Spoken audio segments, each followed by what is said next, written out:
Hey there, sports fans.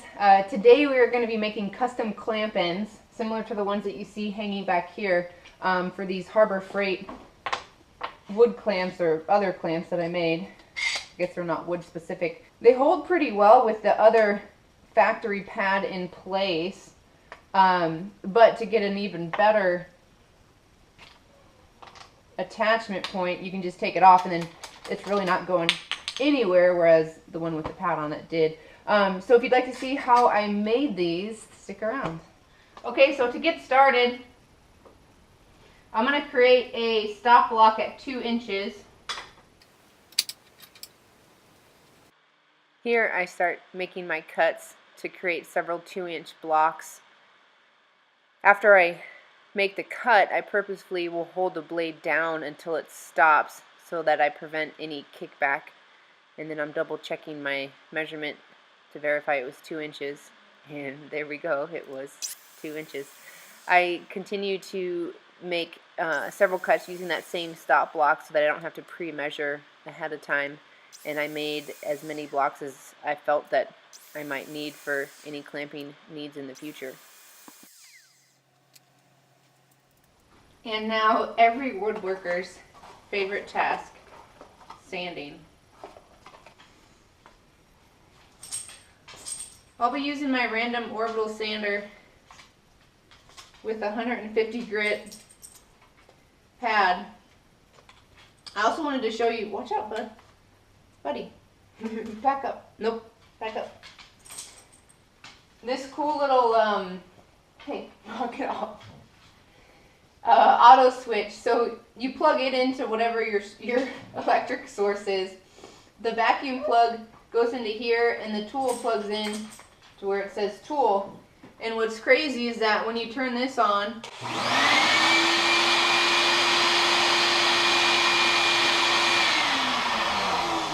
it also turns the vac on and automatically gets ready to suction whatever sawdust that you're creating. So a cool little addition. I'll include a link in the description below for the vacuum auto switch accessory that I have. On this sanding, under Buddy's supervision, I am removing any of the chip out and also rounding the edges to create a nice smooth surface for whatever I might be clamping in the future.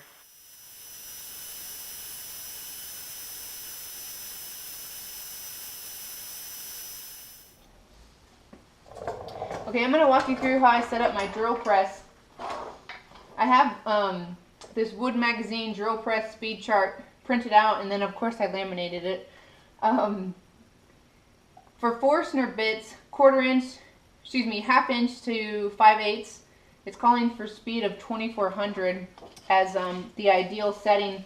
I don't have 2400, but I do have 2550, so that's what I set it to. On my particular model, there's one of these wing nuts on either side of the motor housing, and you loosen that to bring the motor towards these other 2 spindles, and then you can then these belts are free and you can move it up or down. So for my 2500, I have the first belt second from the top, and then the second belt is all the way at the bottom, and that's for 2500. So then you go ahead and shut that. Bring it around. I have my 1/2 inch Forstner bit, which will just about fit my magnets. So I'll chalk that up. Okay, so we got that chalked up. We'll loosen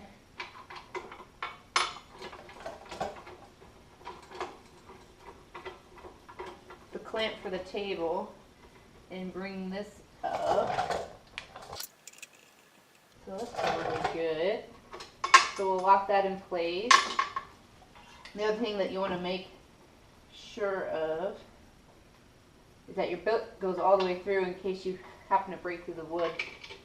In this project we really shouldn't be, because we're only drilling enough of a recess so that that magnet will sit flush. Here I'm making adjustments with the collar on the side to set the depth.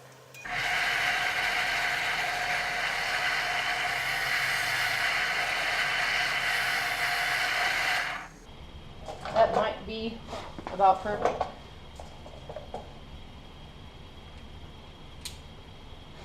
These magnets are so strong. Yeah! Perfect. Alright, then we'll just repeat that process for the rest of them.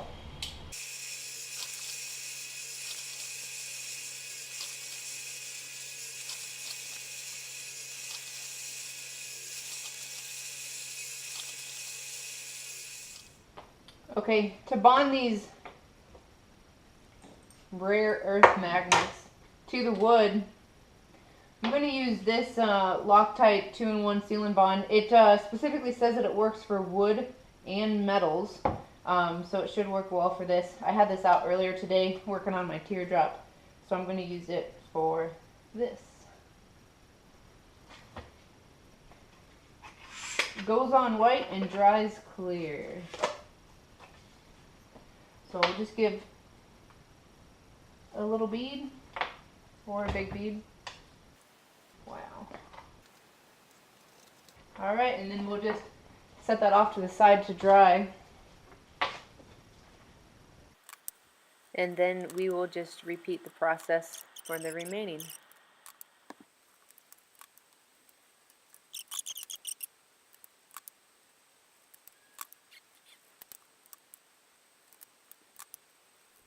Alright, here they lay to rest for 24 hours and then they'll be ready to go. They hold pretty well with this other